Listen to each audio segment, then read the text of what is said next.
Hey, everyone, and welcome back to the MLS Now podcast. I'm your host, Russell. You can find me on social media at Mr.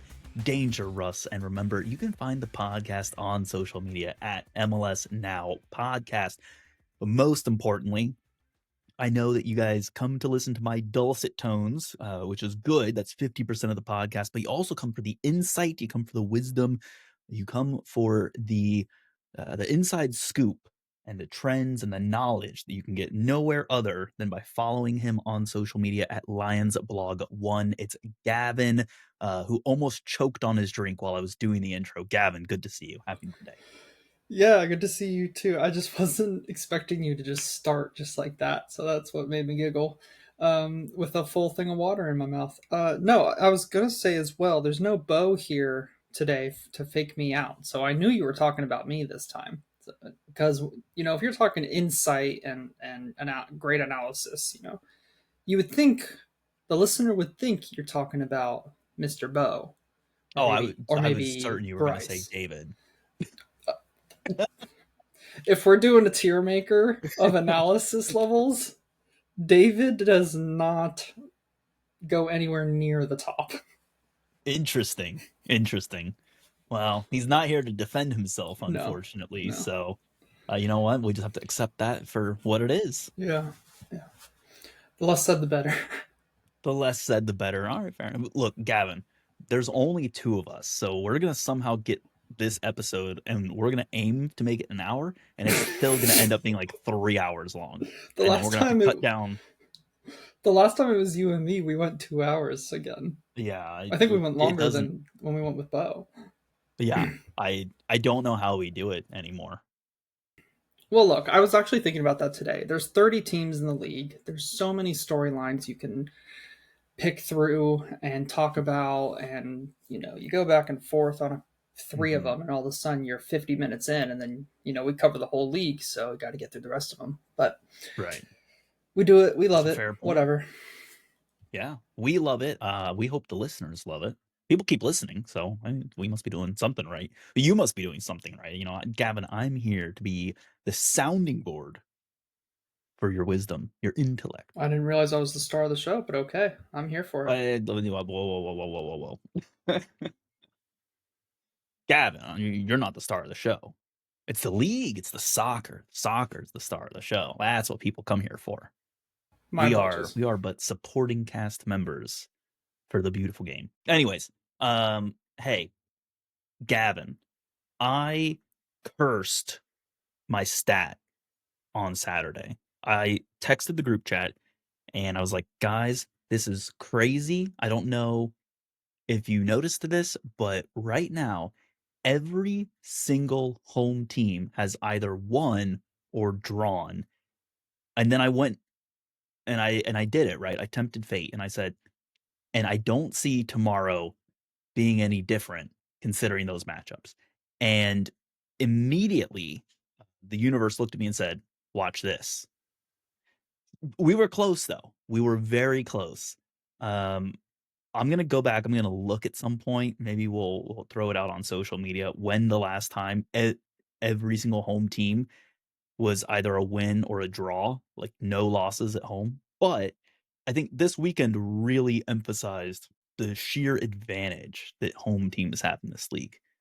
Because in fairness, every single team except one at home were either a win or a draw. Yeah, I mean, throughout the years, it's always been said that MLS is a league that favors the home teams, and honestly, I think recently that's kind of gone away a bit. I feel like we're starting to see more regularly away teams get results, and this week, yeah, this week was weird. It was the matchups, it was the CONCACAF Champions Cup, it was some refereeing decisions and some weather, like all sorts of different things kind of came into play. Some poor finishing.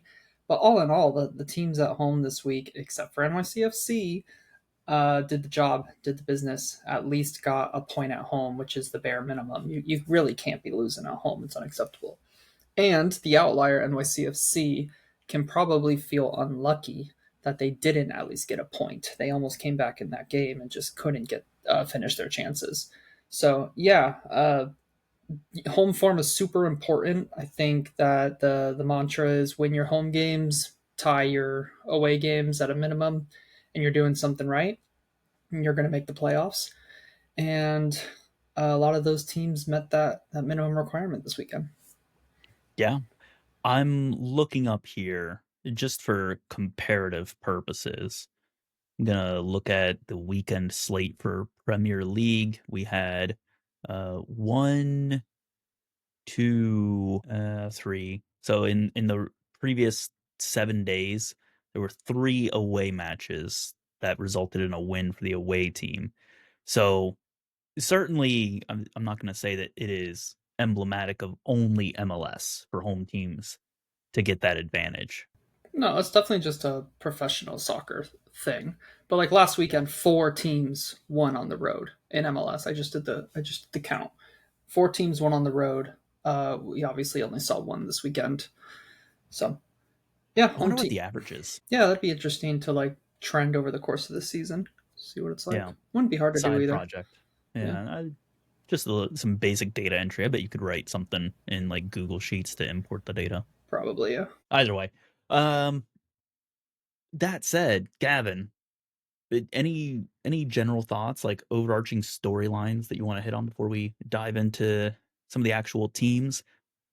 Actually, wait, you know what? No, I do have something I want to throw your way. Um, I'm bringing it back. I'm gonna take stock up, stock down, and wait and see. Give me one for each team based on the previous weekend. That's so hard because I have a few stock ups. Okay, I'll start with stock down. And I know they've been good this season. Seattle getting trounced 3-0 by San Diego and it not looking difficult. I have to say that's a stock down on Seattle's side. You know, they had the hype going into the season. We all know that they have injuries, but they put out a really good lineup, a lineup that should be winning games in this league. And you go away from home and just a really poor performance on the offensive pressing side. The midfield looked all over the place. They were running back in transition a lot, and to give up 3 goals in that fashion, it was just way too easy. So for me, it's Seattle. I didn't have a good feeling about them going into the game, and they confirmed those fears for me. I literally put money against them. That's how much I was like, I don't feel like Seattle are going to do good in this game, and my fears were confirmed. And so for me, that is a stock down on Seattle Sounders because they should be better than that. Yeah. I echo your sentiment. I too placed money on San Diego and was very pleased with that result. Staying on the stock downs, I'm actually going to take LAFC, which is, I think it's interesting, right? Because I've seen some people put out these, evaluations about the team, and people seem to still be very high on them. And, I think CONCACAF Champions Cup is part of what plays into that. But I think the red flags are there. What we're seeing right now, I think we're going to see more of it this season. I don't think magically their issues are going to be fixed post Champions Cup. Once they're out of it, the system is what the system is. The players are what the players are. And I think, unfortunately, like the team's good, right? It's a good MLS team, but it is not a team that is going to win trophies this year. Just full stop. At this point in time, yeah, unless they do a formation change and a system change, because they have the quality, right? They have the quality to go out and win a trophy if they make the playoffs. But what we're seeing right now, 100% agree. I was really surprised to see the result end up 1-0 Houston in that game. Yeah. Hey, before we move on, a full expectation reset, just talking about LA Galaxy. At what point are you just saying, I have no expectations for Galaxy at this point because we know that they don't have Ricky Pooge, but I mean, you can't, like, they're winless. They're 0 wins. They're 5 losses, 2 draws. Like, they still have quality on their roster, but at this point, like, something else is going on, or, something has changed, but I all my expectations for them at this point, I'm saying reset it all. Like, I am not gonna put any more, like, onus on them to be like, "Oh, they're gonna turn it around," or anything like that. It's just I'm ready to say, "You know what? Let them do their thing." Yeah, well, obviously they lost Pooj. Everyone knows that's a huge miss. But also they lost Joveljic. And, you know, strikers, informed strikers can win you games. And even if they had, without Pooj, they had Paintsil, Joveljic, and Peck, they wouldn't be in this position where they're at right now. Maybe. They would have more goals. They would, they would have more threat going forward. They've obviously suffered injuries. I know Bo earlier in the season made a good point that like they've had a lot of injuries to start this season. But I mean, even with the injuries, like some of the starting caliber players are making mishaps as well, and they're just overall it's been a mess this season for them. And even when they start to do something good, they're beating Orlando City, they give away a penalty, and then they let the ball go right through the goalkeeper's hands. They lose the game at home. That's the kind of stuff you just can't let happen. And then in this match, obviously, I mean, CONCACAF Champions Cup, they don't really care about this match. They've got another leg coming up, but they looked really poor.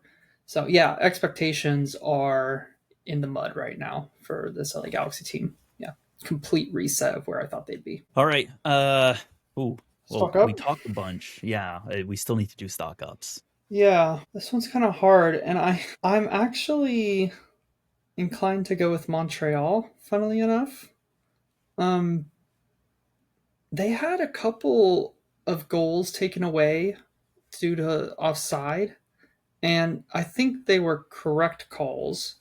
But like the ability to go and get those goals and like threaten Columbus Crew, who are now sitting top of the table, uh, like they put on a good display against Columbus, and they did not make it easy. I mean, early in the game, they made it easy. They were way too high, way too early. Columbus were running in behind them. They got their two goals.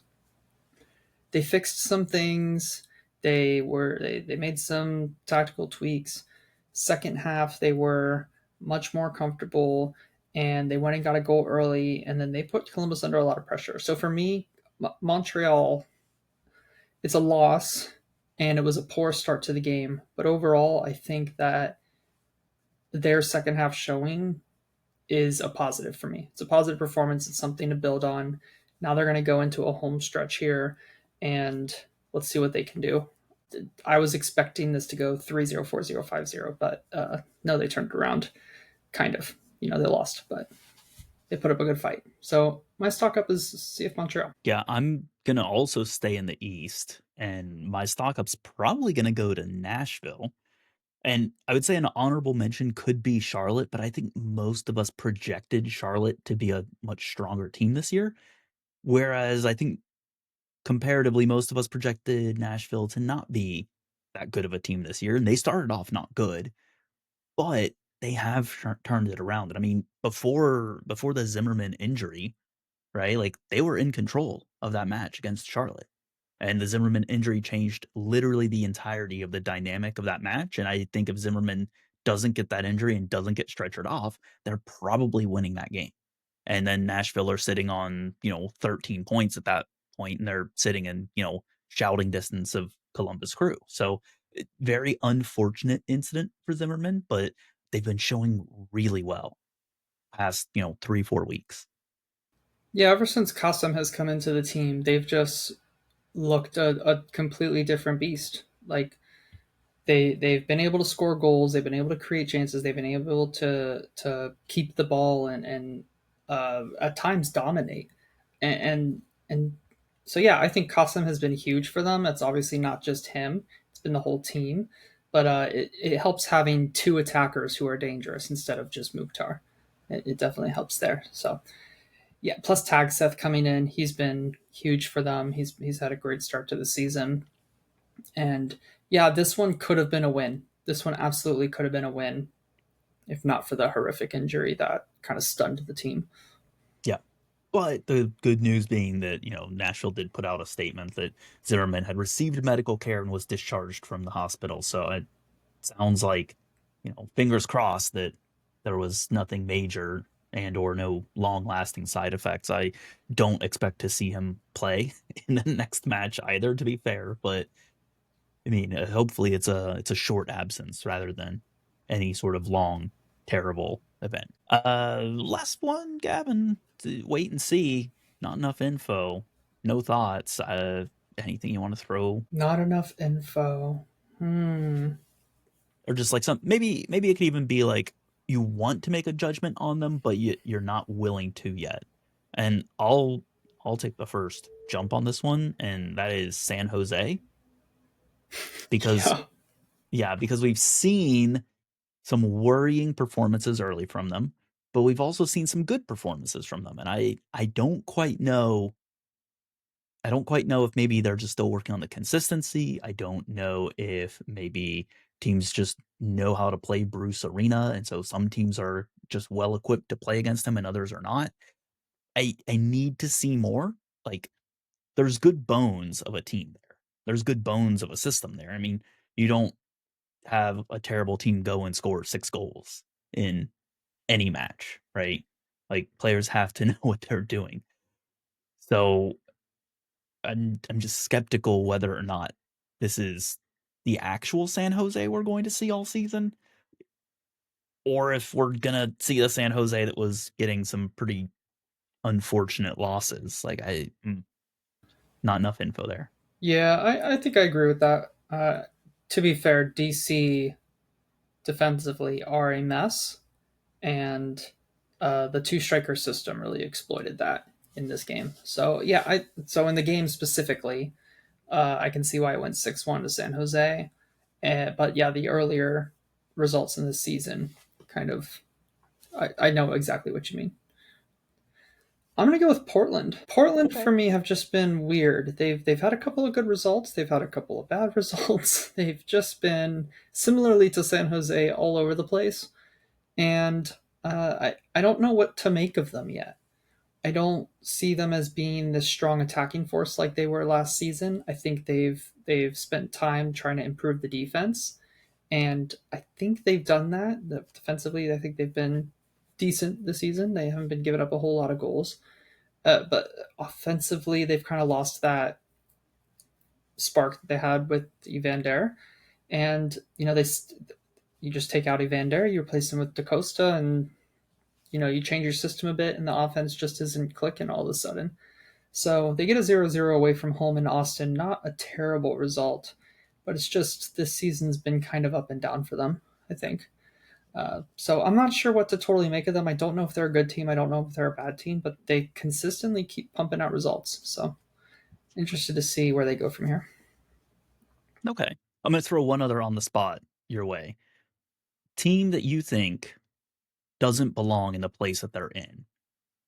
And whether that be a team that's currently in a playoff position that you think by the end of the season won't be, or a team that is currently out of the playoffs that by the end of the season will be, or maybe there's a team that sits, dead last and you're like, this team is going to be mid table. They're going to have a resurgence and finish like sixth or something. Hmm. So where? Or So maybe in my opinion, they are they're placed. not, yeah, They're they're not not in a spot on the table right now that you think they belong and or will be at the end of the season. okay. Gotcha. Ooh, do you have one in mind? That's a hard one. I'm eyeing Atlanta personally, but Atlanta is Yeah. I feel like that's a very low-hanging fruit because the East is relatively tight right now. I mean, a win for Atlanta if they go and get 3 points puts them up to 12 and like that puts them middle of the table. But whereas if they don't win, like they could drop down to 13th. So like it's still very tight. Atlanta hasn't looked great. I think they'll still end up like 4 or 5 or 6 by the end of the season. I think they're off to a slow start, but Yeah. should be higher. But I mean, Columbus, Miami, Philadelphia. uh, There's maybe an argument for Philadelphia too, but I that's like not the that one I'm one. picking though. Yeah. I'm gonna go to the Western Conference, and it's probably low hanging fruit too. Is Austin? They currently sit fourth in the West, and Every time I've watched Austin, I just haven't been that impressed with them. Defensively solid, offensively, I'd say it time and time again, they're just not taking their chances. But they're just randomly getting these weird results. Like they beat San Diego. They're the only team in the league who's beat San Diego thus far through 7 games, and they beat who else did they beat? They beat St. Louis City. That's not huge. They beat LAFC. That was a huge win for them. And like those 3 wins have kind of propelled them up the table. They've got one other win. I can't remember the other one. But they just don't feel that good. Like, I don't know how they're doing it. Maybe they just are that good, and defense Well, is going to win them a championship. But like, I don't know, if man. you stop and look at it, right? Like, look at some of their wins. One against LAFC, who are struggling and have lost to 4 Yeah, but teams, and the they other they did ones that to, away from home. I mean, I other guess teams I think have also beat that's LAFC in LA. I guess their fourth win was their home opener against SKC. But it was a Yeah, 1-0. I Like, right. I don't think beating SKC is like you. no, I don't think you go parade through the streets for beating SKC. That should be like a bare minimum expectation. exactly. Yeah. I just don't get the So vibe that they are where they should be, which was the yeah, the question. the San Diego win though is that's the only one that befuddles me because San Diego is a considerably better team than I think people expected them to be. So beating them is a pretty significant accomplishment right now. Absolutely, yeah. All right. Well, very cool. Thanks for indulging me Yeah, that in was fun. this fun little topic before we start talking about a whole bunch of other matches. And we kind of hit on some of the teams that we're going to talk about now anyway. So it might even speed us up. Who knows? Almost certainly not. It's just the way we roll. Yeah, settle in for 2.5 hours. Okay. Well, hey, let's kick it off. We talked a little bit about both these teams. Charlotte Nashville was the first match of the weekend. It was a fun match to watch up until the injury, and then that was horrific, and you never are happy to see it. But Nashville was leading 1-0 until that point in time. Injury happens. I sent it into the group chat. I said this is a momentum changer. Charlotte finds 2 goals, takes the lead, holds on to it, wins at home. Charlotte's a team that usually does well at home anyway, so I think most people would have expected them to at least get a draw in this, but yeah, I don't want to say they got saved by that injury, but they did kind of get saved by that injury. Unfortunately, yeah. And I think that's the main takeaway from the match, unfortunately, is the outcome was heavily influenced by the freak injury that happened. So hope Zimmerman's okay. All signs are pointing that he will be okay, but very, very, very scary moment out there. And yeah, I don't think there's much more to add, much more to learn from this game other than what we already said. Nashville looked really good. They looked like the better team throughout the majority of this game. And you know what? It happens. We've seen it time and time again. Teams where a player has a big injury, it just throws them off their rhythm. It usually throws the whole game off of its rhythm, and Charlotte was able to take advantage, probably use some of that home juju we were talking about earlier to get them over the line and get them refocused, whereas Nashville were kind of swirling. So, yeah. Yeah. I think maybe the only thing I want to draw your attention to on this one, Wilfred Zaha, if I recall correctly, he picked up another goal in this one. I want to say it was a penalty. Yep. Um, both were late goals, but that penalty felt like it was. We knew the momentum had shifted, right? But once that penalty happened, I think we all knew it was just a matter of time for the second goal. Like, Absolutely. yeah, there's also a ton of added time. Just side note, which again makes complete sense, but holy moly, like if you get 11 minutes added, good luck. Especially with the How many? momentum change. Yeah, Yeah. I, there was no way that they were holding on to 11 minutes without giving up at least one goal. Yeah. Well, they gave up one in the 90th. So, all right, that's all I got on that. You ready to move on? Yeah, yeah. I did. I will say I forgot to ask for correspondent corner today. We So did get we some. have a couple, yeah, but Hmm. we're gonna have a reduced amount. So sorry about that, listeners and correspondence. But yeah, let's keep it going. Okay. Well, I'm gonna let you stay on the Twitter correspondent corners, and I'll check for all of our Discord correspondent corners. And if we're going to RSL Galaxy next, which makes We are sense going to RSL chronologically, Galaxy. we did get one from Mike, so it's a Yeah, quick one. So we'll just start with yeah. this. Hit He us with it. says, Diego Luna is a superstar who is doing everything he can to make up for the holes in this roster. And I couldn't agree more. Yeah, that is. We, Gavin, we had a whole conversation in the group chat about this match where it's like I think one of us said this match screams draw. And then another person, I think it was you, said, especially if RSL keeps that type of finishing after they missed a clear and obvious Yeah. chance at a goal. And Diogo, yeah. Diego Luna luckily puts the team on his back and does the work. But oh my gosh, like any extended absence of Diego Luna from this team at this point, I have zero faith in RSL to get anything done without Luna. And I don't know how they're going to hold on to him. I mean, he looks like he is an outstanding player on that team, like the heart and soul of it. And I wouldn't be surprised if there are teams eyeing him, especially for either summer or winter. Oh, for sure, yeah. I mean, in Europe, probably he's gotten the call up and made an impact in a national team game, and then in the league, you hear great things about his character, which is I know is a huge thing in scouting. Like it's not just the player on the field, it's the player off the field. How is he in training? How is he around the team? And everything is pointing to Diego Luna is a huge character and a great team player. And he's also a fantastic player on the pitch who can impact the game and score goals. So RSL, if they want to keep him, I feel like they kind of have to show that they're serious and they have to go out and get some players to support um, in the attack, especially probably a DP striker that is going to go and get goals that he can play with. So it is it going to happen? Probably not. We know that they're trying to sell, and that's a DP striker while trying to sell. Just those two things don't align. So yeah, Diego Luna's the main man yet again. He's the guy who we're going to talk about. Defensively, the team are good, and offensively is where they have their challenges, and so that's why we're looking at Diego Luna. Yeah. And luckily this week they were playing LA Galaxy, who are a team with offensive challenges and defensive challenges. They were terrible, man. They were They weren't terrible. good. I Everywhere across the whole field, they just had problems.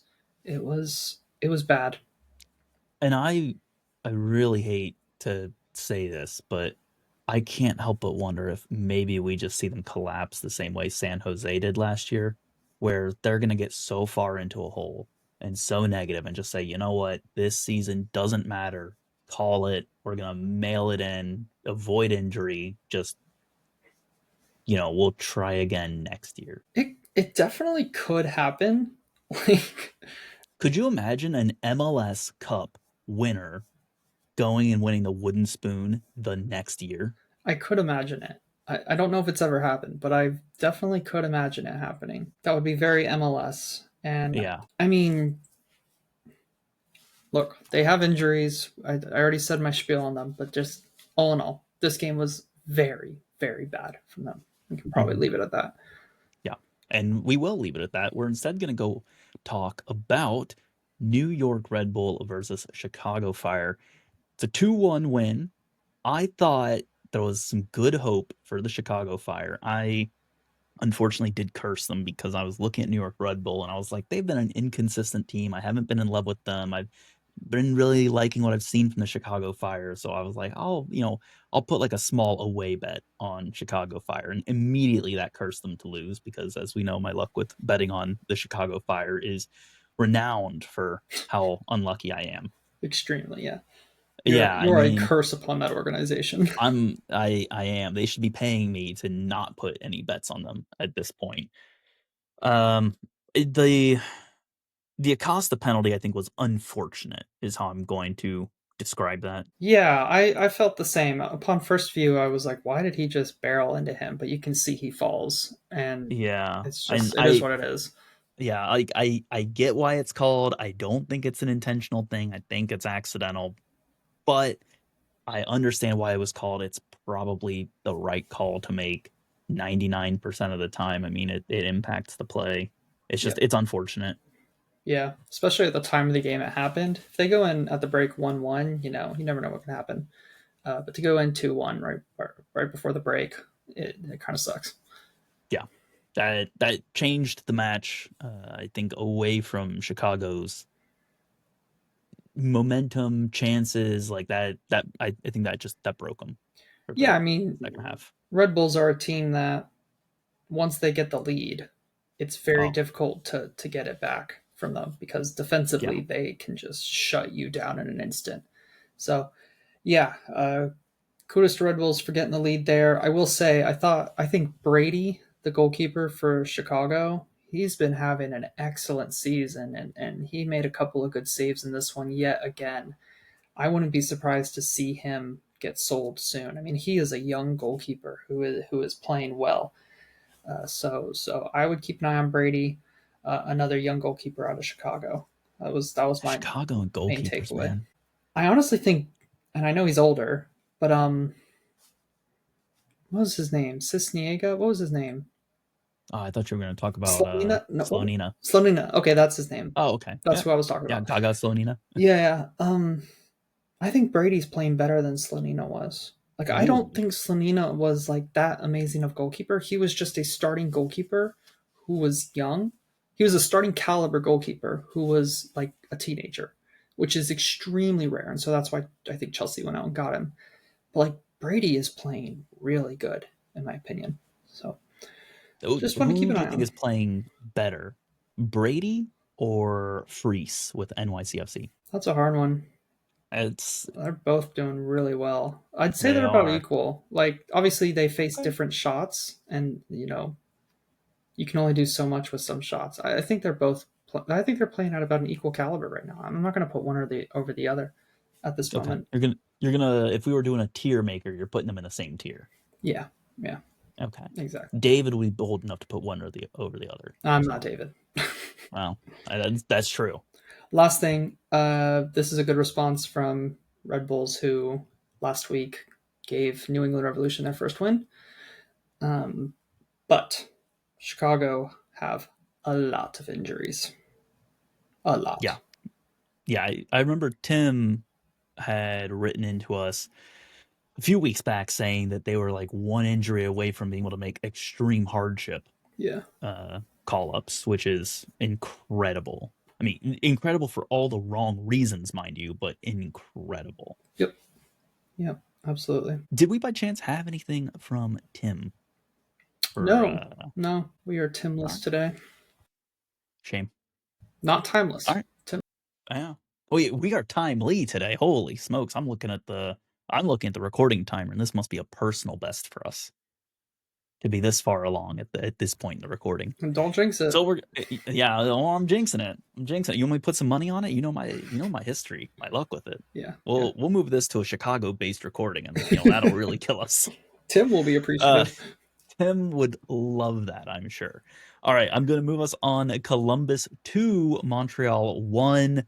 Columbus doing what I think everyone would expect from basically any team, and that is beating Montreal, who are certainly in contention for least well performing team of the year at this point. And I mean, they've faced plenty in terms of ownership involvement, in terms of players that they've not signed, in terms of getting rid of a promising young coach. Uh, they're on to what their fourth coach in 3 head years now or something. So yeah, look, nothing to besmirch these players on this one. Like at some point, right, you've got to just say this organization is a mess, and I don't want to hold it against like these players individually. Yeah. And I mean, I said all I've had to say already on the Montreal aspect of things. And Columbus, I think you said it well. They did what they were expected to do. They went out, they got the win against a team that they should be better than, and at home. I think overall they played well. But like I said earlier as well, they gave up a couple of goals. Luckily, that they were CF Montreal were offside, just a step offside or leading offside, and Columbus got away with it. And so, but now they sit. They're They sit in tied for first. first, right? Oh, they sit solely in first in the East. Oh, in the East. Sorry, I was thinking Yeah. Supporter Shield. They are No, second no, in no. Supporter In the Shield, but East. Yeah. in the East they are solely in first. Yeah, Yeah. which is Which deserved. but it is deserved. And Gavin, from the start of the season, I would say surprising A little because bit. Some draws I in mean, there that you'd think should be wins. well, I mean, if those draws turn even more into wins, they're even further ahead. But I wouldn't have projected him to be sitting in first. I didn't project him to be sitting in first.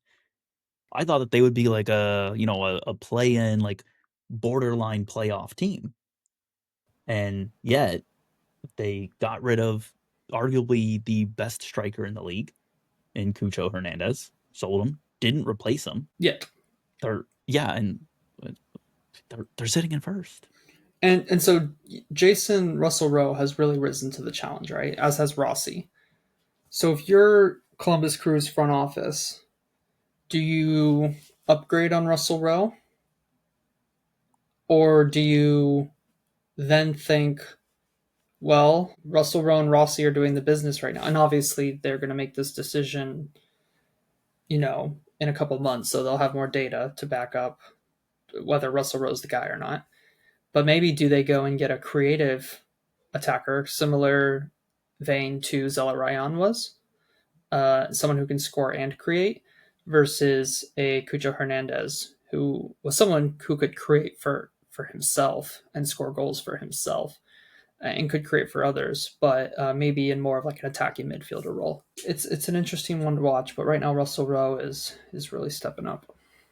Yeah, and I mean, I think really the ultimate kudos for it all has to go back to Wilfred Nancy. I mean, how many coaches lose their most important player and still sit first place of their conference, having not replaced said player?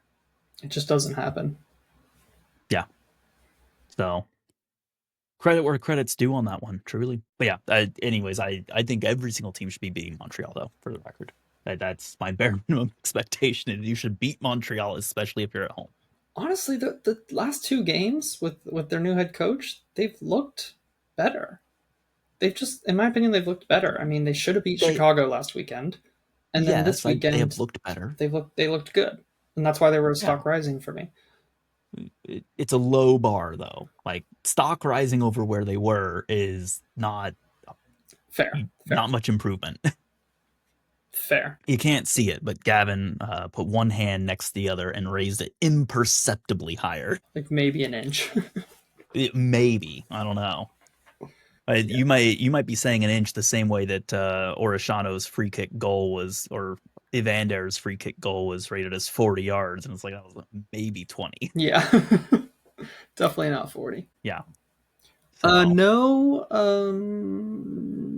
Yeah, no correspondent corners for this one. no, unfortunately not. Well, that's okay because we're gonna move on to Atlanta versus Dallas.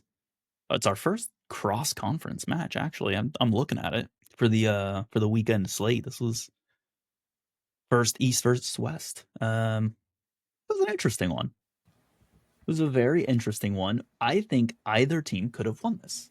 And yet, a draw probably is about the right result. Yeah, I think so. Both. I And mean, I think Atlanta come out with the better chances on yeah, the aggregate. and yet Dallas still had good opportunities. Yep. Guzan had to make some solid saves. Yep. And granted, I mean, he's been on a tear Hmm. for where he is in his career. I mean, most of the time you'd see someone at his age either fully retired or like on a supplemental spot to provide leadership and maybe playing some two team matches for their team just to stay in fitness, and Guzan is still the starting keeper. He's going to be playing until he's 50. Yeah, he's gonna be who's that one Italian player who's like a goalkeeper who is like 47 or something and Oh, I know who like you're talking about. I don't know his name. It's just like it's absurdly old. Yeah. Hey, on this match, hey, on this match. did you see the penalty for Yes. Latte Loth? Yes. And then I saw Miguel Almiron take the penalty, Well, which I don't care about the taking of the penalty. what do you that's where the goal happens. Yeah, is it a penalty for you? Uh, I I think it's hard to overturn Oh, and for sure. Yeah. because look, I think Cincinnati got one of these penalties called against us as well and I didn't I didn't love that. I think it was on a prior week. It wasn't this week, is what I'm saying. It was Yeah, you guys got a different clean sheet. different match. Yeah. Um, but like I think a penalty similar to this was called against Cincinnati, and I didn't love it then either. But it's one of those like it's a very subjective call, and like there's there's motion, right? There's contact. You can see a little bit. Is it enough to send the player He's down? touching him. Yeah. Yeah, I mean, probably not. But the contact is there, the player goes down, the referee has to make a decision on that one. And based on the temperature of the game and what they felt, that's they decided to call it a penalty. And Yeah. look, VAR is not going to overturn it. it. No. There are certain times when VAR is going to be like, "Hey, he didn't touch him. You know, you can overcall this," or like, "Oh, like briefly grazed him and the guy threw himself to the ground." Like that's you got that one wrong. You probably had a bad angle, but they're not going to overturn this one. Oh, 100% agree with the VAR aspect. I think the for me, my opinion, I think it was Urogide who had his hands on him, and he was just like he was just yes, he wasn't even grabbing him. He was just like touching him with his hands. And Latelov cut, but there wasn't a push. It was just like he touched him, and he was already touching him, and Latelov just randomly crumbles. And to me, that motion signifies you're just looking for it. You're Yeah, not being fouled. You're just falling. Like if he got pushed and you see the momentum, but he just falls like a brick house getting demoed. Like to me, it's not a penalty because there's no force from Urogide. He's just standing him up. How many times do we see in the center of the field a center back with his hands all over the player? But he's not pushing him. He's just holding him. And the ref goes, he just shrugs. The ref just shrugs and goes, no, like it's not a foul. To me, this is no mm-hmm. different. Just Latte Loth completely sells it. And to me, it's poor from the referee to just instantly blow for the penalty. I think it's a cheap penalty. And I think the crowd played a factor. I think he heard the crowd scream in the moment.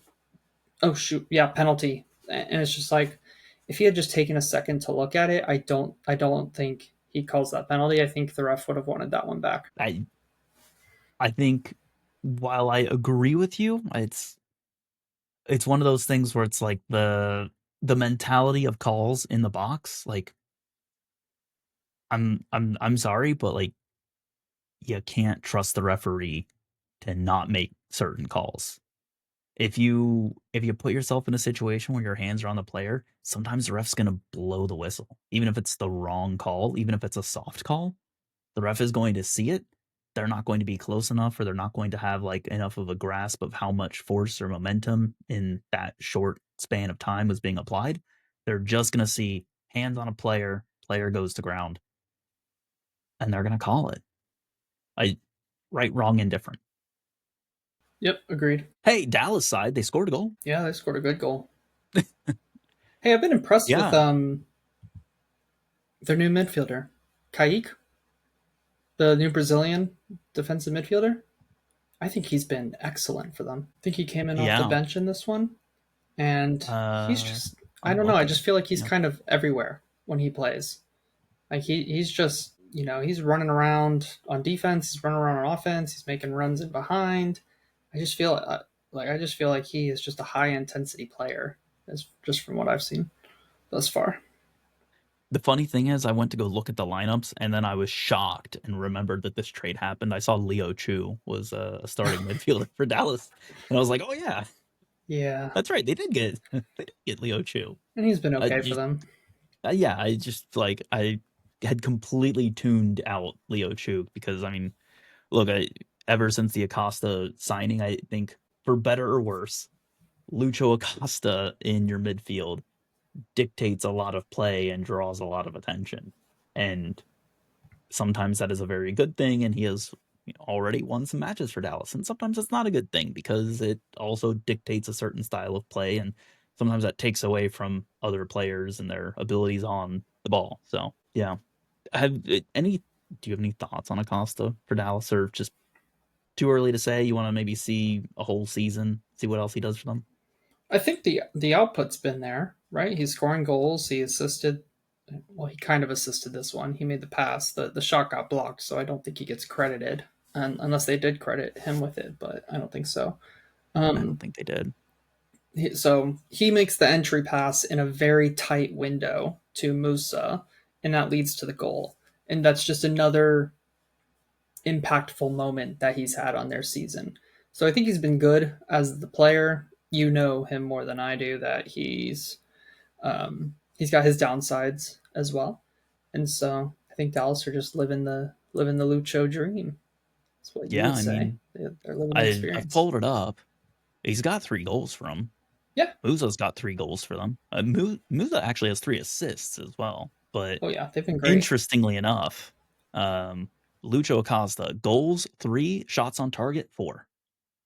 He's he's scoring 75% of his shots on target, which is insane.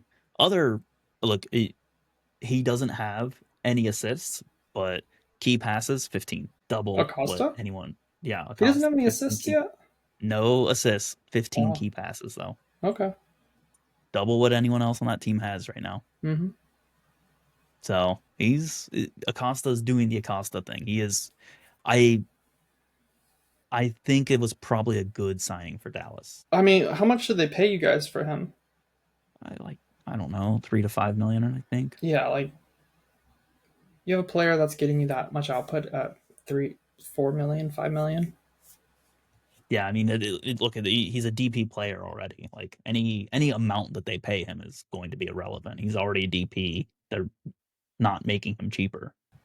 Yeah, well, yeah, but like ownership wise, they would prefer someone 5 million than 15 million, right? Well, sure, yeah. And they would, I'm sure, prefer someone who's 5 million and they know will succeed in MLS. And I would say right now he's succeeding in MLS for them. So, Right. Yep. all right, I'm moving us on though. Gavin, we go to our first 0-0 result of the night. You know the rules, 0-0. I'm just gonna let you briefly talk about this match, and otherwise we're gonna move past it. It's Philadelphia 0, Orlando 0. You're our resident Orlando expert. Take us away. Yeah, and usually with a 0-0, you still can pull things out of this game. There's nothing here. Orlando City had midfield depth problems going into the season with Cartagena going down injured, and we were already light in that department. And we only brought in Atuesta, and Atuesta was out, and Cesar Araujo was out as well. And so, yeah, we had two backup defensive midfielders in, and we really just hunkered down and played defense the whole game. And, we tried to hit them on the counter. We had a couple of good breakaway opportunities, like two in 90 minutes, but Philadelphia dominated us. We really struggled to form any sort of coherent attack. And I put that down to Philadelphia and their system. And they just played really well, and they couldn't get the ball to bounce their way. I mean, there were a lot of times where the ball just, like, they would put the ball in the box, we would head it out, they would swarm, they would put it back in the box, and it was just like a frenzy, and we just narrowly survived. So that was kind of the whole game, it felt like. and we got out of there with a point. But I was really impressed yet again with Philadelphia. Interesting. In seeing 0-0, Philadelphia started off the season ultra hot, right? I mean, 10 goals in 3 matches. And then now the next 3 matches afterwards, 1 goal, 1 goal, 1 goal. This one, 0. I'm curious if teams are now realizing Philadelphia's system and are compensating, considering you guys played Philadelphia to start the season. That was your home opener. So would you say that you guys adjusted to their system? Like this is now the second time that you've watched Philadelphia up close, like attention fully on them. Has there been changes in that regard? It's hard because we didn't have our starting midfielders, and so I think that played a part. But we did not even attempt to play our style of play against them. Usually, we do want to attack a bit. We want to put the opposing team back. We played without the ball intentionally in this game. We literally just played defense and said, "Here, you have it. You create." And Philadelphia weren't really able to do that. Philadelphia's best chances were when we had the ball and we gave it away in the midfield. And we didn't want to do that, so they weren't really able to do that much. Yeah, I think Philadelphia. I think some of it as well is just Philadelphia are missing players, but also they they were super clinical to start the season. Like just everything was going in, and we all know that high pressing teams start well because the defenses aren't fully up to speed, and so as teams are getting better defensively, Philadelphia is going to start to struggle, I think. But their system is going to win them some more games than not, I would say. Yeah. Do you think, because they sit in third right now in the East, do you think they're going to remain in a home playoff spot, or do you think they're going to drop? I think they will make the playoffs, but I think the question is just going to be, where do they make the playoffs? I think they might. They're going to be. I think if they are going to be home, they'd be like a fourth place. I Okay. just think there's another team in the East that overtakes them, whether that's Cincinnati, whether that's Charlotte, whether that's Atlanta going on an insane run. I don't know.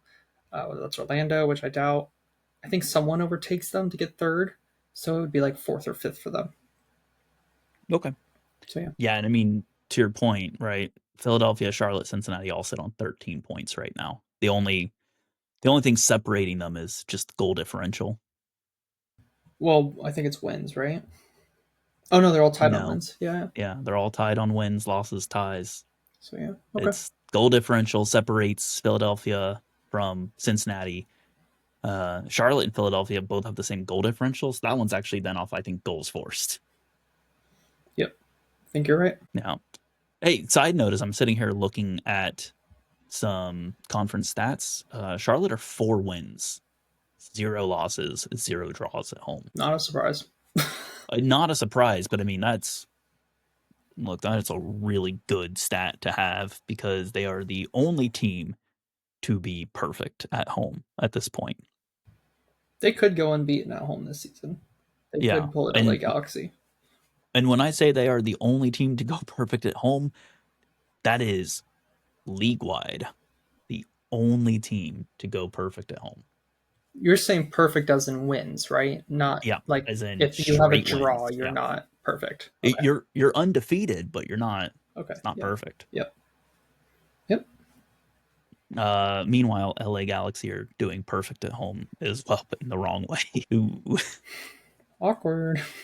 Yikes. All right. Anything else to add there? Otherwise, I will move us on to Cincinnati versus New England. And we do, I believe, have a correspondent corner for New England. Yeah, you want me to start with that? Yeah, start us off with that. That's from Matt Glenn. He says Revs lose for the first time to Cincinnati in TQL Stadium. They brought the fight, but scored 0 goals. There's been some standout play over these first 7 winless weeks, and yesterday's list of players who made a notable impact include, of course, our captain Carlos Hill, defender Peyton Miller, defender Ile Feingold, and winger Luca Langoni. Will the return of Chonkole and then Campana over the next few weeks make this team one that can win a match? Time will tell. They have won a match. They have They won a have won match. a match. But A match. Emphasis yeah, A. yeah. Look, to lose away at Cincinnati, it's not the end of the world. That's a tough place to go and get a win. But Russell, I'm interested to hear what your thoughts are from that mess of a game. Yeah, I mean that was, I think, the name of the game is Cincinnati had been experiencing insane levels of rainfall all week. The match itself, very not going to say it was the most well attended match ever. It was the announced attendance was considerably higher than butts in seats, and it's probably because it was coming down pouring rain even during the match. Prior to the match, pouring rain. During the match, pouring rain. After the match, pouring rain. And it kind of showed on the field. Like, players didn't really seem like they could make the same passes that I think we saw from them. There was a lot of back passing. Now, for Cincinnati, that doesn't seem to be all that different than how they've been playing a lot of their matches. And I think questions about identity for Cincinnati, even the commentary teams are starting to pick up identity for Cincinnati as a talking point. So I like to think that now other people are realizing that Cincinnati doesn't know if it's a possession team, if it's a counterattacking team. Like they're trying to do all of these things, and they're doing none of them particularly well. For New England, I don't know if I trust any major changes, barring the firing of Caleb Porter, to change things for them. Like I don't. Sorry, I'm very low on Caleb Porter. I mean, New England looked like they had an idea of how to play. It just didn't seem like they had and again, maybe it's the weather, right? But it didn't seem like they had the desire to go out and play as hard as we've seen them play in the past. I just think something's broken in that locker room right now, and everybody probably knows what's broken. Oh yeah, for sure. I do think as well, like Chonkole and Campana aren't gonna.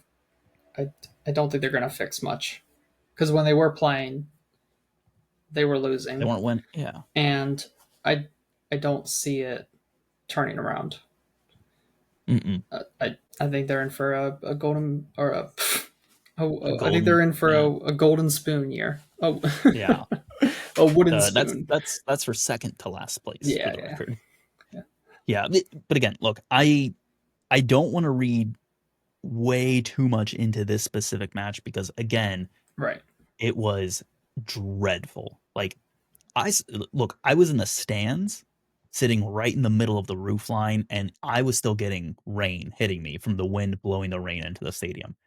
The players were out there not covered for 90 minutes and change plus warm-ups. Like, no way. I Those guys had to have been miserable. So I don't don't read too much into this match. Like, underlying themes remain the same, but individual performances, I'm Yeah. hard pressed to say these were ideal conditions. Like, they weren't even neutral conditions. They were terrible. It Yeah. was awful.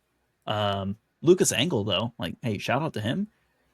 It, Probably the best I've seen him play has been in terrible conditions. He just loves it. He loves it. No, like, okay, the last time he had this rock star match where he was just an absolute menace was for FC Cincinnati's home opener, which was the coldest home match in FC Cincinnati history. And Angle had a master class for that.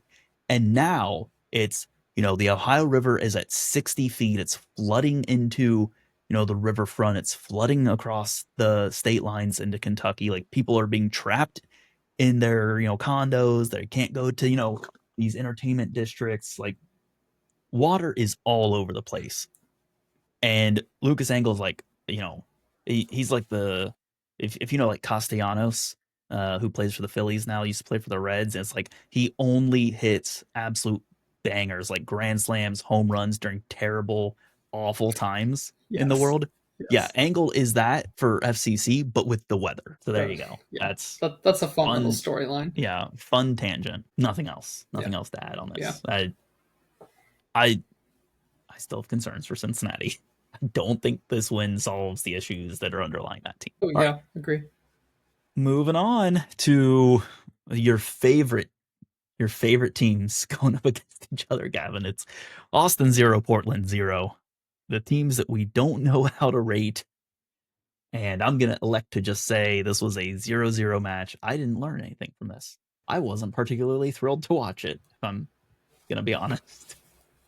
Yeah, both of my points earlier about these two teams kind of came to fruition in this game.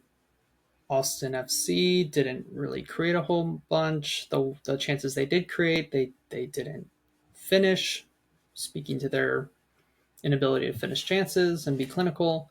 Portland didn't create a whole lot. They didn't give up a whole lot either. Like I said, only a couple chances for Austin. Yeah, 0-0 draw. Not a whole lot going on in this match. That's it. That's all I got. Yeah, me too. I'm moving us on. Yeah. We're going to go to the officially titled Barbecue, Kansas City versus St. Louis City, all caps City, 2-0 win for Kansas City. So first of all, new coach bounce clearly worked. And to highlight that, let me just go ahead and pull up here. We have a correspondent corner from Travis on the Discord. SKC says, it's the start of a new era. With a new coach, SKC was able to figure out how to pass the ball to Joveljic while he was running towards the goal to cap off a spell of possession.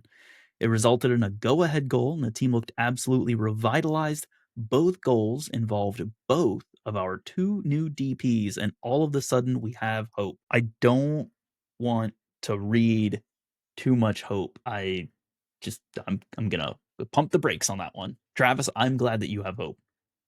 I need to see a lot more. Like we know new coach bounces are a thing. It's well documented. They tend to last for like 2 to 4 matches. Yeah. The one thing I liked in this one is if I think it's the first goal that Joveljic scores. Manu Garcia is really in the when you think of the number 10 position, the central attacking midfielder position, he is right there in between the midfield and the defense. He gets the ball, he turns, he plays in Joveljic, and Joveljic scores. And it's like every time I've seen Manu Garcia this season, he's been kind of wide, kind of in like that, probably like an attacking 8 role that drifts to the right or left side. He's been deep, trying to like help facilitate possession. He hasn't been, in my opinion, in and around the box a whole lot. And in this game, I mean, yeah, I'm sure he was still doing the deep passing. I did see that a bit, but you just get in that one zone of the pitch one time. You turn, you play in a good pass, and you get a goal. It's like, whoa, what? How'd that happen? What do you mean? Yeah. SKC are winning Hey, a game? What? So that was one thing I really liked, and it's just a simple change. Like this coach probably just went right back to the basics. Creative attacking midfielder. Let's put him in attacking midfield. Jake Davis, defensive midfielder. Let's put him in defensive mid, and just like make it as simple as possible. Go out there and play the game. And you know what? They rode their luck in the beginning. They because St. Louis could have scored a couple goals early on in this game, but they stuck it out, and they got the 2 goals, and huge win for them. Huge win. it is a huge win. I want to draw your attention to a stat that I think is, I'm going to say it's a bit misleading for SKC, but it's concerning if you're St. Louis. SKC had 11 shots, 8 of those were on target. And That's really good. that's, yeah, exceptionally good. The thing is, I don't expect them to repeat that week over week. However, St. Louis nominally are supposed to be a very defensive team under Melberg. If you are giving 8 out of 11 shots on target every single match, you can be as defensive of a team as you want. You are going to lose a lot of games. And Yep. I don't know, like, I don't know how the City faithful are going to tolerate a whole season of Melberg. I mean, even I was looking at Matt Doyle's column last night, and he was even saying like, this is already a problem for St. Louis, Melberg's defensiveness, because yeah, he's fixed the defense, but At what cost? literally at what cost? Yeah. They were the end of the season last season was enjoyable. I really thought that they were gonna build from here and lean into their attacking signings because they brought in a lot of attacking talent. And it feels kind of weird that their strategy was, hey, we're gonna bring in these forwards to revamp our squad, and then their coaching search leads them with a recommendation for the most defensive coach in his league, and was sacked because of his defense, because of his failures as a coach, because of the how defensive he sets up. Like, if you're going to fail as a coach and you're signing these types of players, at least get one who was too offensive minded, right? Like, Yeah. it doesn't really make that much sense to me strategically. Like, just if you zoom out, it's just like, what are you doing? Yeah. And look, I looked at the rest of their matches so far this season, and yeah, there's good points in there, right? Like you can say, "Oh, but Russell, listen, okay? Yeah, St. Louis allowed a lot of shots on target, but look, they did great against Seattle. They only allowed 1 shot on target out of 10. Seattle's not a good team. Right. Oh, look, LA Galaxy, they took 20 shots, only 5 on target. LA Galaxy have not won this season, Yeah. Yeah. When you you put know? it like that. Yeah, like I don't like, they beat teams that are doing poorly this year. A grain of salt, right? Like right now I would expect any team that plays the LA Galaxy to beat them. Right now I would expect any team that played Seattle, especially during Champions Cup, to beat them. Even post Champions Cup. I mean, Seattle's not been great, but the context to it really worries me. I gotta tell you, I wonder, will Melberg last the season? Yes or no? Thumbs up, thumbs down for you. No, because I do think St. Louis want to be an organization that doesn't stand for poor results. I mean, Carnell did really well his first season. Second season, he was doing poorly. They got rid of him. Like, who's to say that they bring this guy in? He does poorly for the first 6 months, 7 months, and they get rid of him too. I mean, who was Armas in Yeah, Chris Toronto? Armas. Yeah, He I think that what 8 games? Was it yeah, it eight wasn't games? long. Like, Hold on. it was not a long time. And obviously, the St. Louis aren't bad enough to where they're going to do that. But like, I think they're going to look at this and they're going to see the trend line is not moving in a positive direction. Yeah, um, 15, Oh 15 wow, he matches. lasted 15. I thought it was 8. Okay. Um, 15 matches. Hired January 13, 2021. Fired 4th of July, 2021. That's brutal. Hey, it was in Canada, so Independence Day for Toronto FC. Yeah, he lasted 15 matches, had 2 wins, 3 draws, 10 losses. It was a 13% win rate. yeah. Yikes. Okay. So yeah, good. I agree with all your points, but good for SKC to go out and get a win in a big home Yeah, match. I this match mattered. Like it is a rivalry match. If you are going to start a comeback and any sort of positivity in the season, you win the rivalry match at home. But I need to see more to be convinced. Hey, you want to talk about other teams that we need to see more out of to be convinced? Yeah, let's do it. Houston 1, LAFC 0. I'm not convinced at all with a Houston win, for the record. I mean, Jack McGlynn scores this goal, but like, great, right? I'm coming around. Bo was very high on Jack McGlynn to Houston. Bo was super high on McGlynn to Houston. I'm coming around on that. I'm not, however, coming around on Houston as a team. I think LAFC just don't. They also have a tactics versus identity versus player issue on this team right now as well. Yeah, for sure.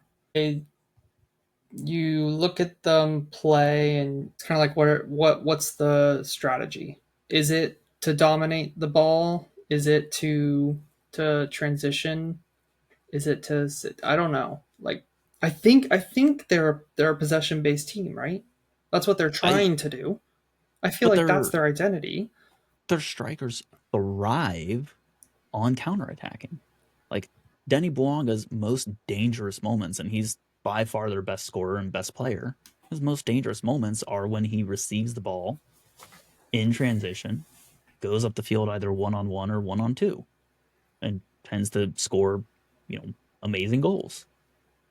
And I mean, knowing midfielder Junior Urso, he's not someone who's good with possession based play. Just from his time in Orlando, he's a transition midfielder as well. As I feel like Kowalczyk is for them as well. Dorsey, I feel like is well. I guess he's kind of possession because he's really good at overlapping and Who, overlapping is a Griffin Dorsey? Griffin Dorsey. Yeah, But doesn't he play for Houston, not LAFC? that's what I was talking about. Oh, I was talking about LAFC. What? We're talking about identity issues, right? Yeah. And you said you don't know if LAFC is a possession team or if they're a Oh, counterattacking team. And now you're listing off Houston I was players. talking about Houston. Well, look, here's the thing. I don't know if Houston's an attacking team in terms of possession or counterattacking as well, but from an LAFC standpoint, You're I don't saying know. you're saying LAFC have identity issues. I think they have a clear Yeah, identity. I think they are a I'm. transition sit back and defend team and then transition on you. They're just bad at it. Yeah, I was gonna say, but their players don't align with that. So which, That's funny. I think both teams, their players don't align with what they're trying to do. yeah, then just swap coaches. Yeah. Ben Olsen, new head coach, LAFC. Steve Cherundolo, new head coach, Houston Dynamo. We've solved it. Sorry, I totally misheard you. Okay. Yeah, LAFC, I guess I kind of said what I already thought, but I think transition doesn't make the most sense for them. And now they're a shell of their former selves. Yeah, I don't know. I don't know if like Cherundolo, like who was involved in the conversations, their decision making process to say these are the players we're going to go get. Are we sure they align with how we want to play? Do they still have Or Thornton as their GM? What's his name? John thought Thornton? so, yeah. I mean, he's been really good for a Oh while. yeah. I mean that's why I'm confused. Like, Yeah, it looks like he's still there. So and I again, guess he I just had some misses. maybe. And look, you can maybe make the argument of, oh, Champions Cup. Red flags still exist for me. Yeah, I mean, you shouldn't be losing to Houston, even away from home. Yeah, I mean Houston. I had them winning the wooden spoon this year, and that's somehow going to be an extremely hard task for them to do, considering that Toronto, Montreal, and LA Galaxy exist. Yeah, they'll get enough points to skip Yeah, out on they 30th. they don't need many. Yeah, They're realistically they're probably over a quarter of the way away from wooden spoon at this point. Like if you get 20 points, you're probably safe from the wooden spoon this year. yeah. But to Yeah, to what I thought you were saying was Houston lack identity. I mean, like I they said, do. they I feel like they're. It's not that they lack identity. I guess, in my opinion. So I feel like I was wrong there, but more like they don't align with their identity. McGlynn is someone that I think aligns with their identity. Artur does. Dorsey does. But like what I was saying when we got confused was like Whoa, whoa, Kowalczyk. whoa, whoa, whoa. When I We's got doing when a I lot of got lifting there. when I got confused, Kowalczyk. I feel like You're still confused, Gavin. Kowalczyk does not align with keeping the ball. Ponce, who I thought you were saying is like a transition attacker when I got confused. I feel like I'm not Ponce. convinced he's an attacker. I feel like he does better on the transition though instead of in possession.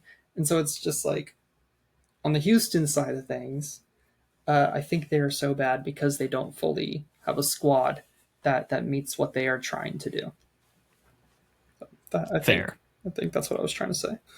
Okay, I will allow it. My apologies for the mishap. Won't happen again. That's okay. You know what? I'll also allow us to move on past this match if you would like. Let's do it. Okay, we're. Oh my gosh! I just looked at our recording timer. We're doing it again, Gavin. You better believe it. I know we still have 5 matches to get through on this. How do we do this every time, man? I don't know. I don't know. I wish I knew. All right, Vancouver, Colorado. Vancouver. It's the little Canadian club that could. I love that. That's so accurate. I, inexplicably, they sit in not only first place in the West, but first place in the Supporter Shield as well. I don't get it, man. I yeah, I am truly like I'm dumbfounded as to what is going on with I Vancouver. think we've just found another Nancy. Like I feel like Maybe, maybe yeah, maybe like next year we're gonna look back and be like, yeah, Sorensen's a coach who gets the most out of his players that he has. He maximizes their strengths just like Nancy does with his players. So like yeah, because like these are players that were a lot of them were on the team last year, and like we know what happened last year. Brian White looks like an incredible player right now. Now he's always been good, but he Well, has taken he's another step.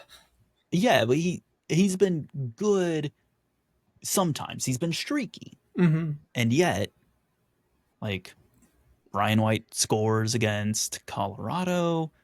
Let me look back here. Well, what, four Brian or White. five goals this season?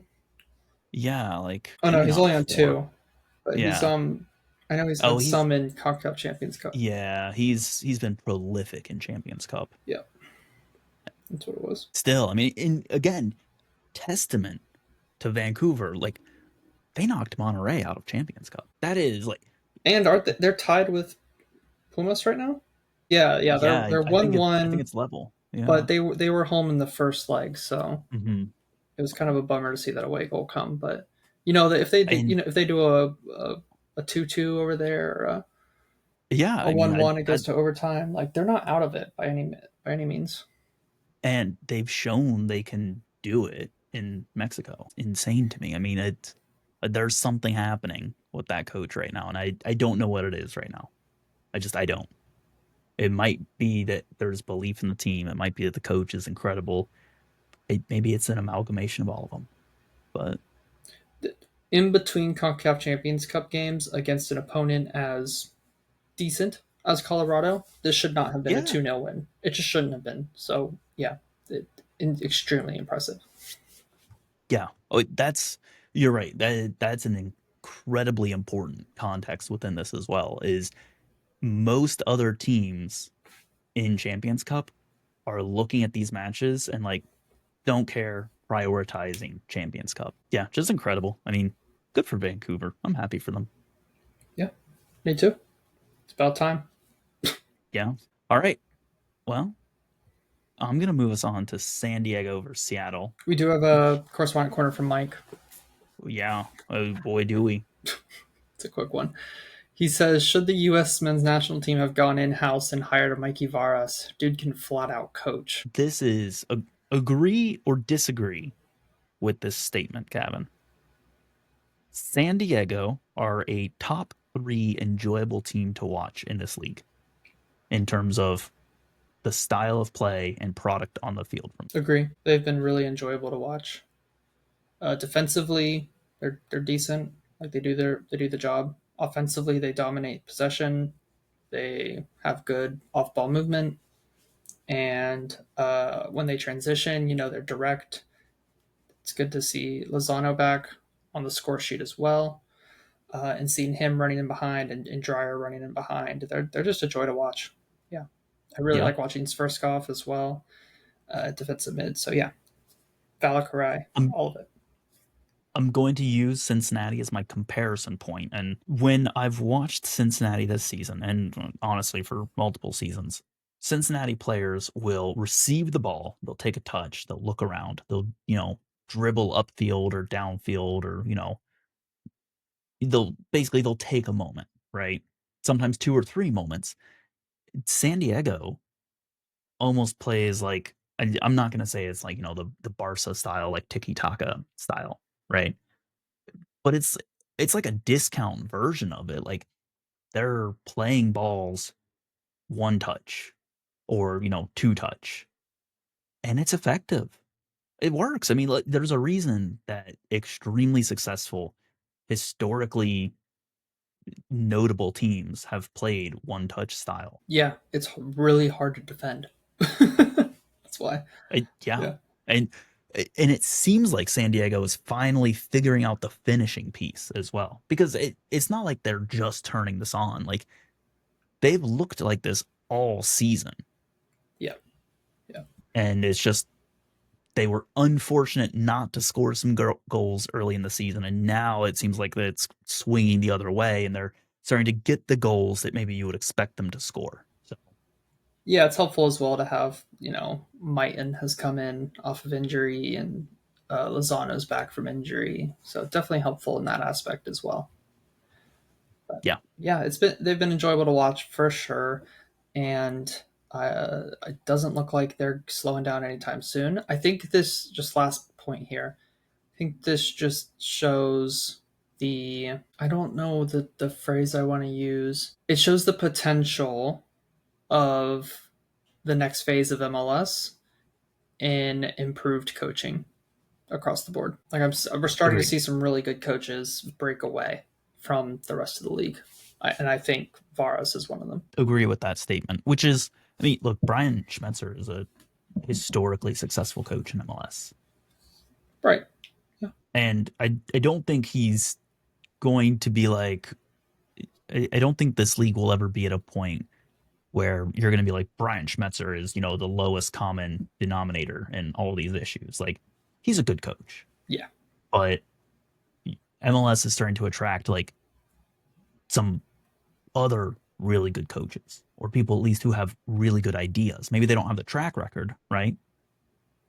But people who you're like, yeah, like this, they took a good chance on this person and it's working.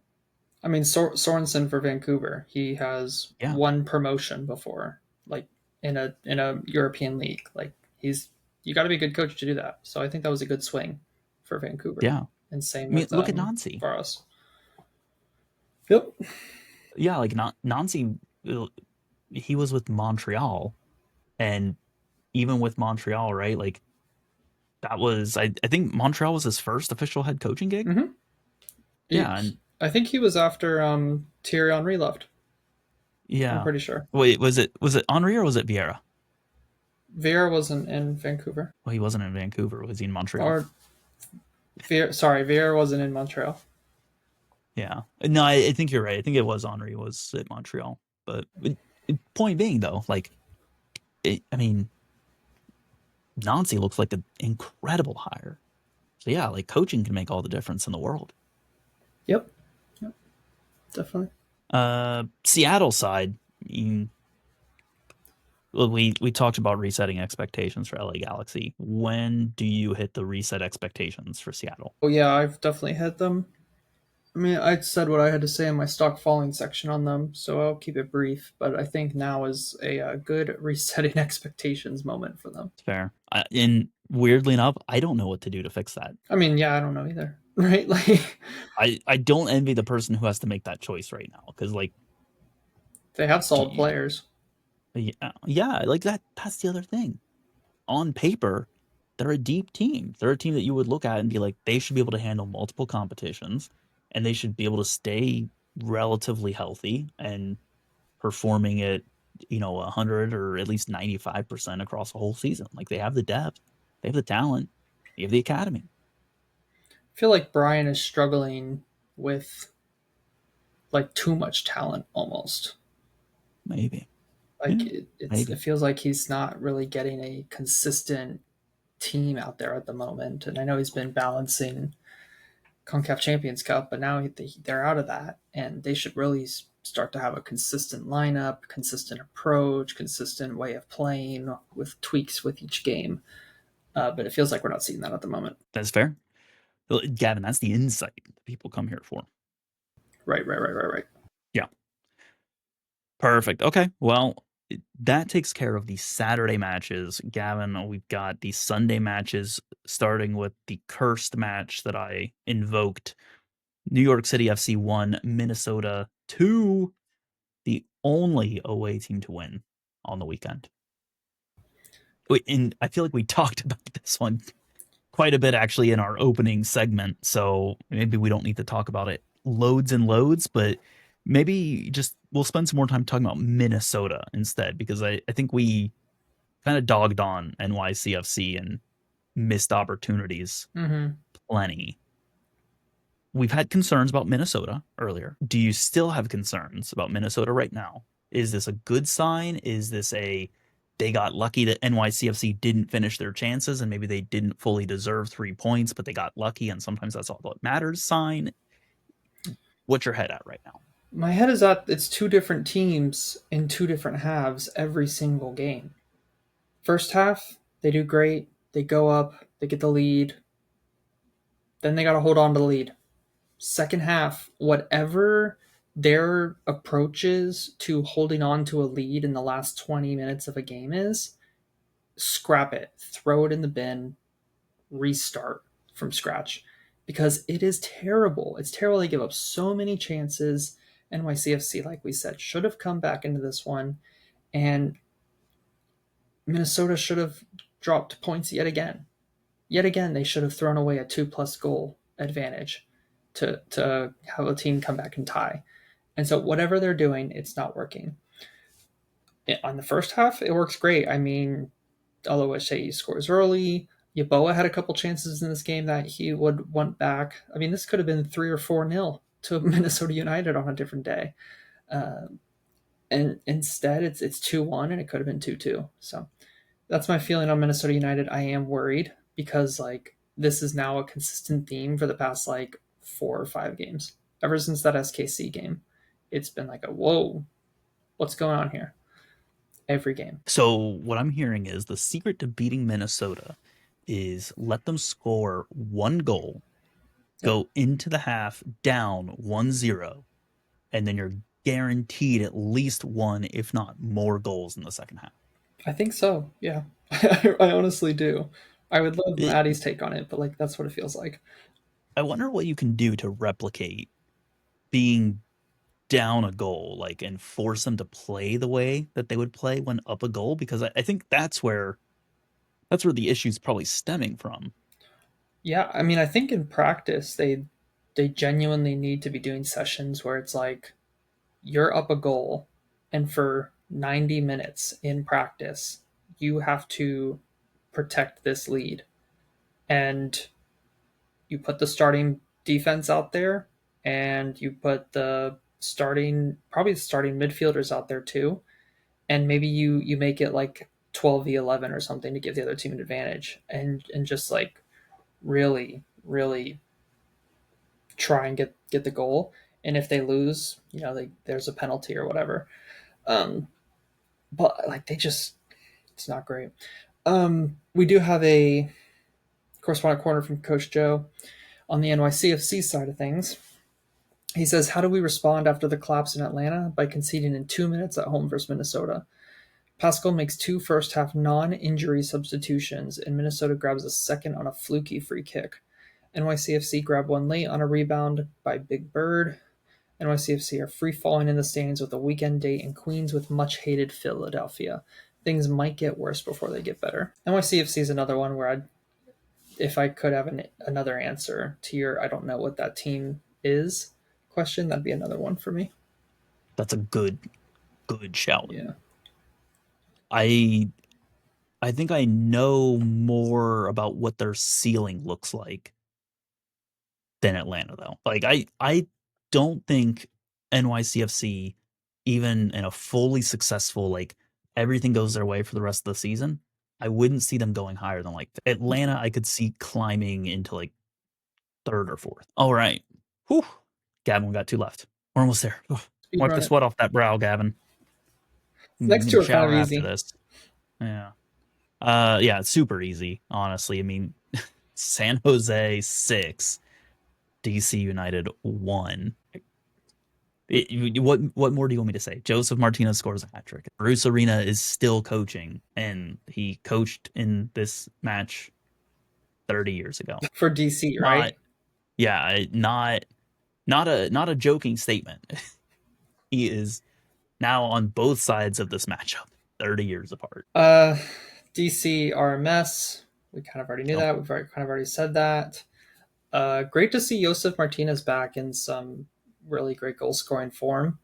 This season, what's that? Was he at 4 or 5 goals now for San Jose? Yeah, well, he's So got at least 3 from this he's one. got at least three. Helps play when you play DC. So yeah, it was just a great game for San Jose. They scored in bursts in this game, and DC were just DC. They were the same old, same old. They're a team who I think could be good because they have a player who's probably going to be in the Golden Boot race yet again. But they're not good enough to support him in any realistic way. So Okay, Gavin, agree or disagree? DC United should make a cash for players trade and send Christian Benteke to the highest bidder to fund a rebuild for this team. if they, well, it depends what the highest bidder is. But What yes, what do you if they think? could get like 15 to 20 million, if they could get 15 to 20 for him, I would do it. And I would just go What if you and get 10? no, I wouldn't. I would use the money I have to go get a deep, well, not a DP. They might Really? have Because an they can't. right. They can't add any more They might DPs. have a mechanism to do under 22. They might have an under 22 slot. I can tell you. Hold on. Let me pull up the sheets. It really feels like this season is just a wash for them. Like it feels like this season they're just throwing it, and next season's going to be the one that they're going to gear up for, which I think is incredibly disappointing because you're not guaranteed that Benteke is going to be this good next season. He is getting up there in age. Yeah. They do have one designated player slot open. So DC United has they are Or do they have using four U22s? no. Okay. They are using the designated player model Okay. per the club roster Yeah, yeah, yeah. profiles that were released officially Yep. on roster compliance day. Okay. So they do have a DP So slot, so I could they get have it. one DP slot and they have one U22 slot. If they could find another, and obviously we know that this ended poorly, if they could find another Taxi Funtas, dude, they'd be golden. They'd be so good. They would be so good. I mean, they have some defensive issues, but Yeah. they would be good because they could threaten teams offensively and make teams need to sit back sometimes. Christian Benteke's contract ends this year. Dude, Does that change your answer? Do you yeah, it does. Yeah, if they if you could are get looking 10 like million for him, yeah. what if you can get 5 million for him, knowing that you only Yeah, have him for 6 more months? he's not re-signing there. There's no way. And I think every team Yeah, in MLS should be calling him and trying to get him on a free agent if they can. Can they sign him as a free he agent? he has an option year in 2026, but we don't know what Oh, that looks like. But they're gonna extend him. I I That should, I assume they would, but I mean, but also he's been here 2 years, and you know how free agent is weird. You have to mhm. be here a certain number of years to be a free agent in MLS, which is BS. He's here's the other part of it. He even if you sign him for 2026, does DC United make enough of an overhaul and changes that you think Christian Benteke for one additional year? Because like They could there's they might, but a couple defenders, a couple of maybe they hit on someone in the draft. You never know, but I doubt it. yeah, I think if I had my druthers, if I was a GM, I would be calling DC United right now and seeing, hey, what can we do if I have an open DP spot, what can we do to get Benteke here? Yeah, who needs a striker other than A most lot of teams in this teams. league? Yeah, a lot of teams in this league. Like, how many teams are made better with the addition of Benteke? Could you imagine Columbus if they signed Christian Benteke? That would be insane. They'd be, they would be amazing. Charlotte? I, I, I think, yeah. Does Charlotte have an open DP slot? I don't know. Probably not. They've got Abada. Oh no, what Abada's no longer a DP, or is that BL? One of them was a DP, and they're not anymore. Pep Biel's not a DP anymore. I don't Okay. think. I can tell you right now. Hold on, let me go right back to those roster compliance sheets. They are Initially, using the U22 model, okay, Charlotte. So Abada and Zaha are their DPs. okay. Teams that would benefit from a Benteke. Think Colorado, Philadelphia, LAFC. That sounds like Well, something LAFC would do. They would just go and get Benteke in the league. then they have to get rid of Just, Giroud, though. bro, they should get rid of Giroud. They're Oh, not okay, using him yes, correctly. right. They would use Benteke correctly. So that's fair. Oh my gosh, Galaxy. Columbus Crew has an open designated player spot Yeah, that they they could actually make that trade work. yeah, they could. Yep. Oh my gosh, that would be disgusting. Dude, DC would hate Columbus. I would feel so bad for DC fans. I would feel well. I mean, like, here's the thing: if this is gonna be your last guaranteed year of Benteke, someone offers you 5 million for basically a 6 month rental. Like, Yeah. I mean, that puts Columbus man, as favorites, I think, yeah, for you would for the East. Them in Miami. for the league. Yeah. That would be unbelievable. Holy smokes! I hope we didn't just speak that into existence. I'll tell you what. Say that as my own sanity as a Cincinnati fan. And David. Yeah, and David. David will become a Columbus fan. Alrighty. Last Oh, one. all right. Last one. Saving the most meh for last. Miami won. Toronto won. This game was Eh, insane. yeah. I It was just like, don't know. Like, what is going on here? This one was Miami beating Toronto. I think all of us had was like a lock. That was a lock. yeah. Like that was an I automatic win. You don't even need to watch the game. It doesn't even matter that CONCACAF Champions Cup's going on. Lock. Toronto just frustrated the hell out of Miami. Sat deep, didn't even really want the ball, and Miami just didn't finish because Miami had chances, right? Miami just they didn't had finish. loads of It chances. wasn't even like Toronto are doing like this great defensive play. It's just like, I mean, obviously they did a couple of amazing last ditch tackles, like that one, was it Gomes? That was insane. Bernadeschi did like all the work in the world Yeah, for this match. yeah, he was up and down that right flank, up and down, up and down, up and down, and he was their danger man. Yeah, I mean, easily, like, Could have and won the game for them. yeah, and I say this knowing that Messi was on the field. He was the best player on the field in terms of impact. Yes, yeah. Messi was just launching shots left and right. Yeah, but Bernadeschi is like, he got the goal for Toronto to keep them in it and does all the defensive work that you could ever ask of a person in his position, not even his primary role. At times, yeah, I agree.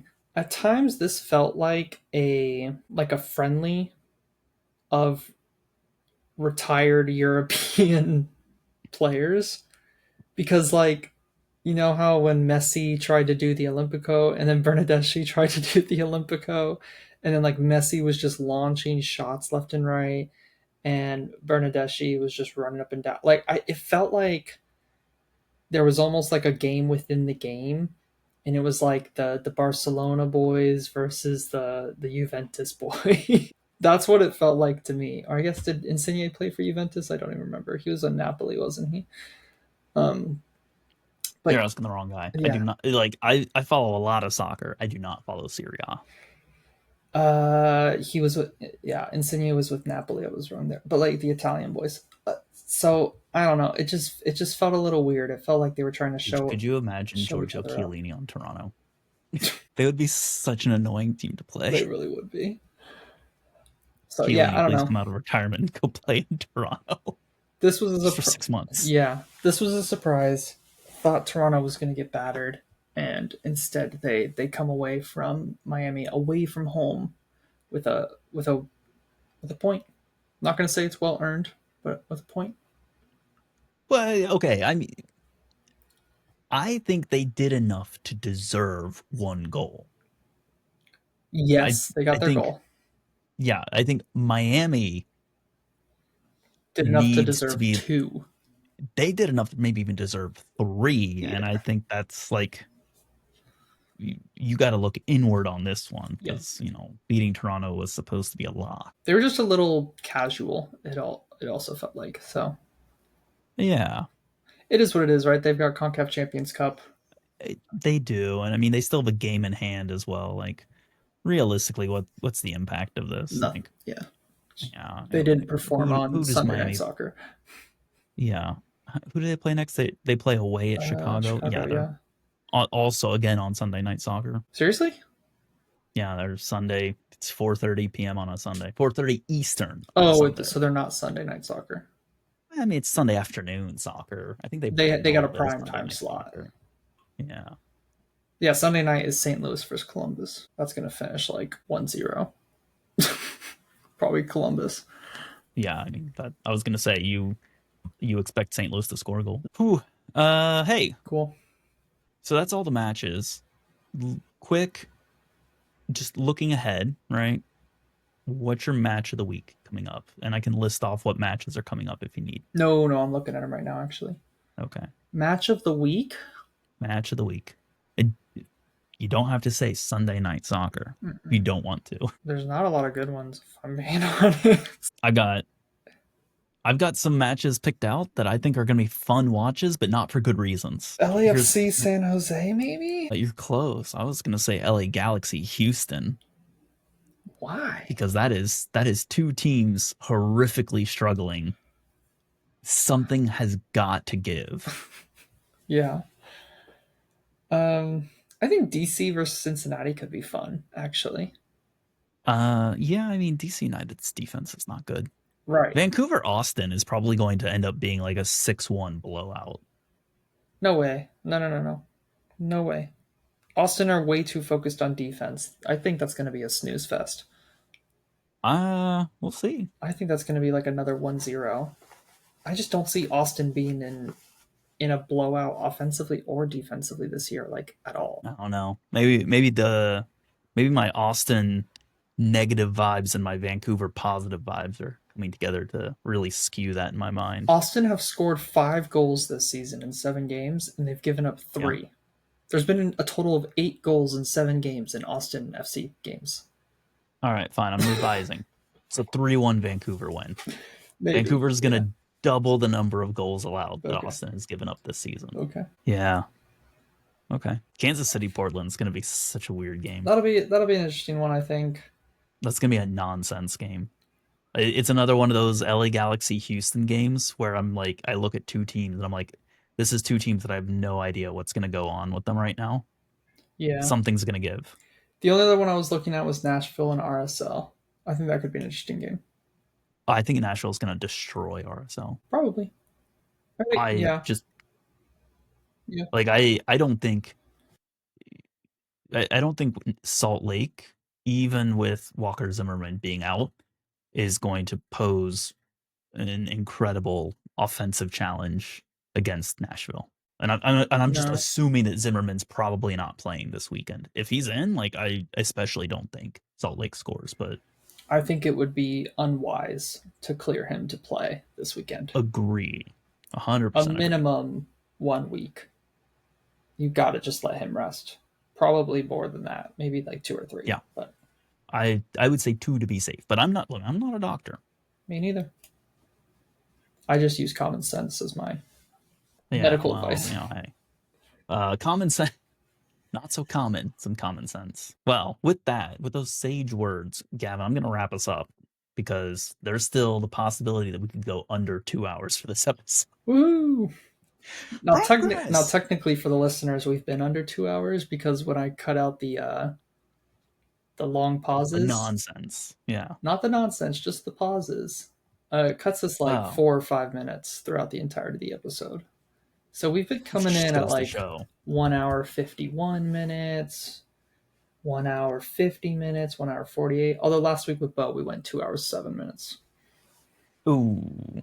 Well, there's no Bo, and we still went long, so I'm starting to suspect that Bo's not the issue here. He never was. Yeah, correct. True. If anything, adding Bo and us only barely increasing the amount of time that we spend talking probably means that it's helping, Could be, yeah. keeping one or both of us on task. Well, anyways, before we get too further off task, I'm going to just go ahead and call it there on the episode. So, hey, thank you as always to our wonderful listeners. Thank you as always to Gavin, though, for showing up, showing out, being here on the podcast. Just a reminder, you can find Gavin on social media at LionsBlog1. You can find myself on social media at Mr. Danger Russ. But more importantly, if you're only going to follow one account, you can follow not just David, but all of us at the MLS Now podcast handle at MLS Now podcast on social media. We're everywhere, and different people handle different things. So you're in for, it's like a box of chocolates. You never know who you're gonna get when you're messaging a social media account. But Get with one of that us. said, yeah, one of us. Who knows? Anyways, with that said, listeners, Gavin, everyone, me even, or my cat's gone. He's said enough of this nonsense. So with that said, everyone, till next time. Till next time.